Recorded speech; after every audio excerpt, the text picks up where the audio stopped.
Siegfried Horn, since the time he was a boy, he was fascinated with archaeology and wanted to travel and work there, but his life experience didn't allow that to happen until after World War II, where he had been interned as a prisoner.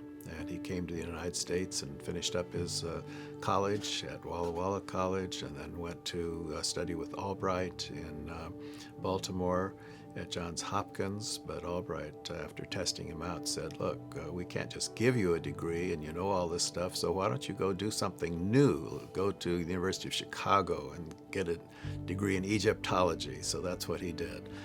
And he began teaching at the seminary. And he had this longing, to dig.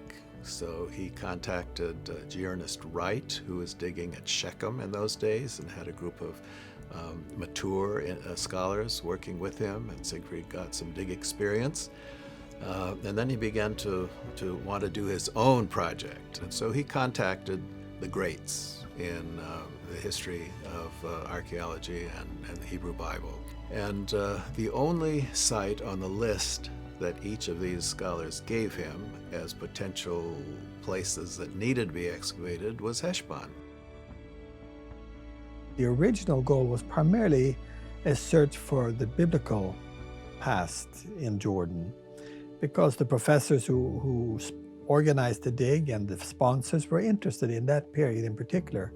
They were not especially interested in the Romans even, or much less even the prehistoric people or the Islamic people. But the fact is that an archaeological mound is what it is. And when you start digging, you cannot just say, well, I'm not interested in this, so I'll bulldoze it away. So it turns out that the best preserved layers in the site actually come from the later Islamic periods. There were also a great deal of well-preserved architecture from the Greek or Roman period. And from the biblical period, actually we have loose finds such as pottery and bones, but very little in the way of architecture. It just did not date early enough. And so, as I have said in other places, because of his broad-mindedness and because of the pluck of graduate students who were part of this project, there was this broadening of the vision. What can we learn? What kind of new avenues can we explore? And in the process, the Madaba Plains Project came to be known. Yes, seriousness about biblical studies, but willingness to let the evidence be part of the conversation, but also the kinds of questions that anthropology asks. So Siegfried Horn comes with historical questions. Others came, like Dr. LaBianca, with anthropology questions. So what can we know about what really governed people's lives? What archaeologically could we put together in a system? After I was done excavating at Hisban, after 4 or 5 seasons of digging there, we wanted to do something at a site that had Bronze and Iron Age. Hisban had a bit of Iron Age, but it was kind of hidden and difficult to get to. And so there was a site nearby that we wanted to excavate that had Bronze and Iron Age. This was Tall Jalul. However, we couldn't get a permit to dig there for various reasons. We tried in 1982, but somebody had claimed to find the Ark of the Covenant in Mount Nebo, and that made everybody in the Madaba region or Jalul region really nervous. And so they didn't give us a permit. And so we decided we were going to excavate another site that had Bronze and Iron Age. That was Tall al Umayri.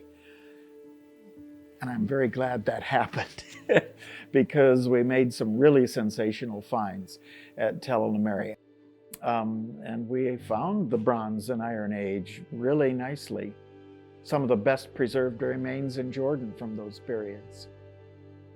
After a few years of working at Tall al Umayri, suddenly the permit came through, 1992 I believe it was, and Jalul was suddenly available after wanting it for many years. We couldn't dig, but suddenly we could. And we got the news late in the season. We'd already got everything together. We were over there planning and working at Tall al Umayri, and when we arrived, we were suddenly told you can dig at Jalul. Larry Garrity, LaBianca, Larry Herr, or you had other plans for that season.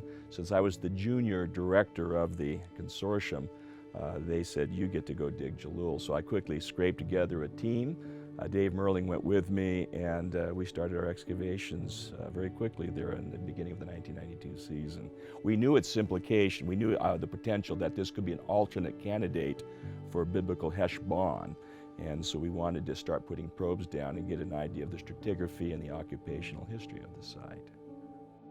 There was the big advantage of digging these sites simultaneously and sharing the data as we were finding it at each site with each other, so that we could have a broader perspective on interpreting each of the sites. And that was a big advantage. When you have one university or one professor guiding a project, he tends to, or she tends to have a myopic view, sort of tunnel vision, and they tend to hold what they're discovering close to the chest, so to speak. They don't like anyone to know about their discoveries until they think they've got it all figured out and give a perfect presentation of it that no one can dispute. The problem is that you're kind of working in a tunnel, and you may not know everything that's going on in the region around you, and you may come to an erroneous conclusion. With our project, having 3 major sites working in a broader region, plus doing surveys for the hinterland sites, we had a much broader perspective, and we were sharing data from each of these sites in real time. So we sort of had a quick corrective for any theories or hypotheses we might have had, and I think as a result we came to a more accurate historical understanding of what was going on in this region. Well, I've been at Hisban for 5 seasons. There's nothing that compares to this is sort of the founding father of archaeology for Transjordan. Anybody has been at this site and has worked at this site over the last 40 or 50 years. Hisban and our work there came toward the end, you might say, of the traditional way of excavating. And so many people who had specialties that were not thought of previously as being part of an archaeological team did become part of our team. And people look back at us as one of the pioneers of involving the various specialties in the field. Way ahead of its time, way ahead of its time. The use of newer models and theories drawn from sociology and anthropology, that was new. In more recent years, it was the impact of the natural sciences. But in every way, the project has always been there, right on the cutting edge. I spent 1 year in 1982 to 83 writing an excavation manual. First part, how to dig. Second part, what to write in various entries into the forms. And the forms were designed to be used with a computer database. This is before I knew anything about a computer database. This is 1982, 83. I had never seen a computer before at that time, but I knew it needed specific, consistent data. It didn't allow people to say, oh, that stone was head size or fist size or something like that. It gave measurements actually in a boulder, large boulder, cobble, and so on. These were recognized terms within the field of studies of stones. We used recognized terms in soil science. It has set the debates, and particularly for Mamluk studies. This is now the case study, not just for archaeologists, but for historians of the Mamluk period, and that's something special. Not too many people can say that they've been they're part of a 5-decade history research project. It's international. It has evolved in special ways, even with the 20 years that I've been here. And it has a community side that makes it grounded in the realities of local and everyday life. I think perhaps today, more than ever, the expedition has provided a bridge to a region that is very misunderstood and feared. We this season had some 55 students from 18 different countries, and they discovered that the families that were our partners in providing food and work are the same as the families that they know back home. One of the aspects of doing this, guiding and working here, that I enjoy the most is introducing students for the first time to the Holy Land, to the topography, to the landscapes, and to the people of Jordan. In previous years, we've actually excavated here in the morning and we leave at 11:30 or 12 and go back to the hotel in Madaba for lunch and pottery washing and writing. This year, though, is different. We actually stay here and walk down to the Women's Community Center here at Hisban and have lunch. And that has been a very, very special time of interaction, of involvement, and getting to know the community on a one-to-one personal basis. Food's great, but also just meeting people and outside of the site and getting to know the community has been fantastic. I prepare the food, breakfast and lunch for students and for guests. I'm very, very happy because I have a friend from different countries around the world. This is fantastic for me. I mean, people here are like more like welcoming and friendly than like people in America. So, you know, it's really nice to see how generous and like open people are. And I mean, it's beautiful, really. I mean, the scenery is just like amazing. You know, when we were at Mount Nebo, like over, and we could like kind of like see the Dead Sea and everything, I was kind of speechless. It's just so beautiful here. I love it. This is probably the best experience I've ever like, you know, had. This is something I've never had the opportunity to do. So it's actually my first time leaving the country, so it's just been like surreal, really. And I want to come back. I mean, this has just been incredible for me. So I would tell everybody to come, you know. I didn't know about Bedouins. I didn't know how they lived or that they existed even. And so seeing the tents and them living in the caves and stuff, I was not prepared for that at all. I actually encourage 2 people and they're here now. So yeah, I would definitely recommend to at least, I don't know, try if you like it and see what happens with you. Yeah. I like to spend my summers here and I always try to come back. It gives me kind of like, it's a home away from home. So I've met great connections that I have been friends with since 2010 that I still keep in contact with. And coming back and seeing them every couple of years has been a lot of fun. We are in our field, we are in our trends. A Greek girl, an American girl, a girl from Japan, and a girl from Egypt. So we're from everywhere, and I like that.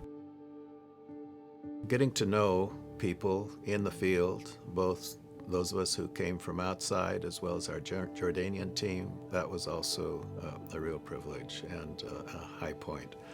One interesting story, when we were coming to the conclusion of our work at Hisban, and we had cleaned up the site, ready for the final photographs and so on, a helicopter circled overhead and landed on one of our dumps, and out stepped King Hussein. And he said, what are you doing here? I know that you've been digging. I understand that you're coming to conclusion. He said, how about giving me a tour? So of course we gave him a tour of the site. And when he was done, before he got into the helicopter, he said, is there anything I can do to help you with your work?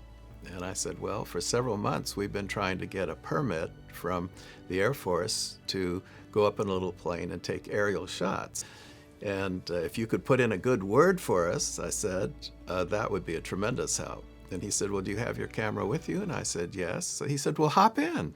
And so we got into the helicopter and circled the site, and he opened the door and, you know, tipped the helicopter so we looked straight down. He went around and around. We got all the pictures we wanted. So that's how we got our first aerial sites. Most big digs last maybe 20 years. That's a long-running project. There are very few that last 30 years. 50 years is unheard of. Most people do this for a while and give up.